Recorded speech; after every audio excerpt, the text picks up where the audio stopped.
మన మెదడు ఎలా పనిచేస్తుంది? మెదడు అనేది ఒక అద్భుత యంత్రం. ఇది 86 బిలియన్లకు పైగా న్యూరాన్లతో కూడి ఉంటుంది.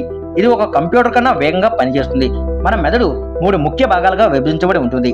అవి cerebrum, cerebellum, brain stem. Cerebrum అనేది మన ఆలోచనలు, జ్ఞాపకాలు, భాష, చైతన్యం వంటి వాటికి బాధ్యత వహిస్తుంది. సెరిబెల్లం శరీర కదలికలను సమన్వయం చేస్తుంది.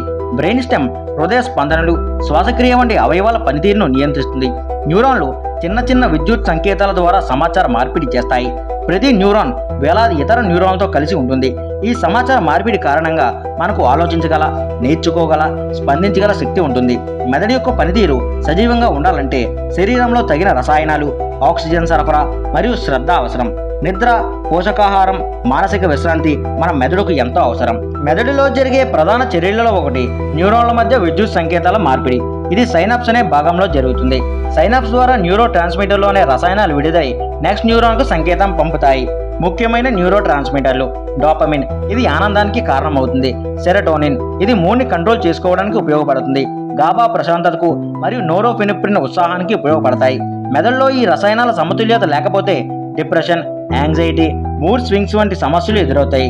మెదడులో విద్యుత్ తరంగాలు కూడా ఉన్నాయి. ఇవి brain waves alpha, beta, theta, delta రూపంలో ఉంటాయి.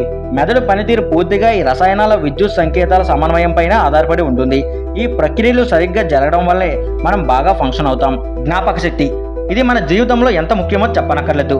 మనం ఏదైనా విషయాన్ని గుర్తుంచుకోవడం, తిరిగి గుర్తు చేసుకోవడం, ఇవన్నీ హిపోకాంపస్ అనే మెదడు భాగం ద్వారా జరుగుతాయి. జ్ఞాపకాలు 3 రకాలుగా వర్గీకరించవచ్చు: short term, long term, working memory.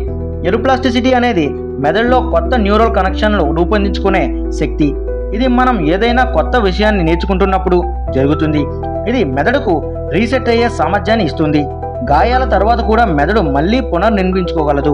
నిద్ర, వ్యాయామం, యోగా, ధ్యానం ఇవన్నీ న్యూరోప్లాస్టిసిటీని పెంచుతాయి. అందువల్ల నేర్చుకునే శక్తిని మెరుగుపరుస్తాయి. తరచుగా మనం ఉపయోగించే న్యూరల్ మార్గాలు బలపడతాయి. ఈ కారణంగా పునరావృతం నేర్చుకోవడంలో చాలా ఉపయోగపడుతుంది. భావాలు మెదడులో అమిగ్డాలా అనే భాగంలో ఏర్పడతాయి. ఉదాహరణకు భయం, కోపం, ఉల్లాసం ఇవన్నీ అమిగ్డాలా ద్వారా గుర్తించబడతాయి. సెరిటోనిన్, డోపమిన్, ఆక్సిటోసిన్ వంటి హార్మోన్లు భావాలను ప్రభావితం చేస్తాయి.